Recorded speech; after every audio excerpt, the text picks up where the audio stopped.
Alright, so to remove the factory second catalytic converter, we got to remove the oxygen sensor first. There's a clip right down here off of a white wire, sorry. All you want to do is squeeze the butt of that and it will come right off. It looks like that. So once you have that out, you want to remove the actual sensor itself, or at least start loosening up so you have the torque of it being on the exhaust. PB blaster will help. If you have an acetylene torch, it works best. Most of the time it just comes down to straight muscle. You want to use an oxygen sensor tool for it. I've already loosened this one up just so I can illustrate how it comes off. All you do is you put your 7/8 wrench on there and you twist. Now once you get it loose enough, you can actually just go up by hand and spin it off. Now it is really close to being up against the heat shield, so once you get it loose enough to do it by hand, you can just leave it alone.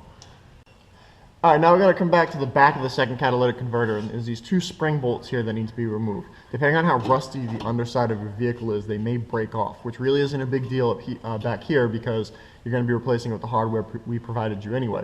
Again, PB blaster and some heat will help them come out easier, but really all you need to do to remove them is a little bit of muscle, a socket, or what I use here is a ratcheting wrench, and just keep twisting.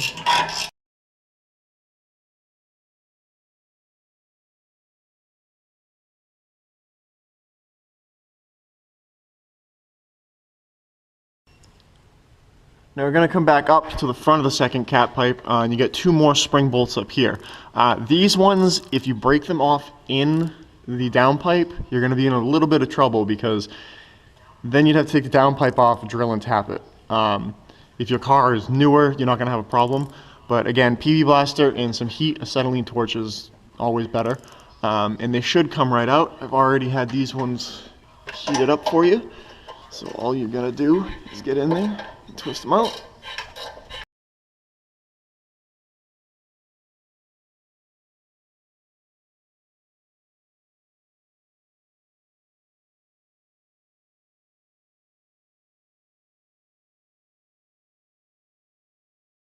And once you have the second cat pipe taken out, sorry, you're going to want to finish removing the oxygen sensor, which you should be able to take out by hand.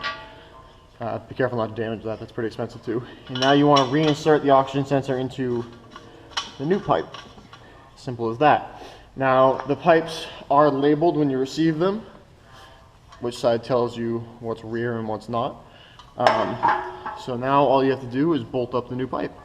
Once you have the pipe fitted up using the OEM donut gasket up here, just get the threads caught on these upper bolts first. Get about 3 threads in, and then come to the rear and get the rear all set up. Donut gasket, the gasket that we provide goes back here. Tighten up all of these bolts, and once those are tight, this oxygen sensor that you have hand tightened in here, you're going to take a wrench, tighten that in nice and tight, and you're going to take your plug, and all you do is plug it back in, and you are ready to go.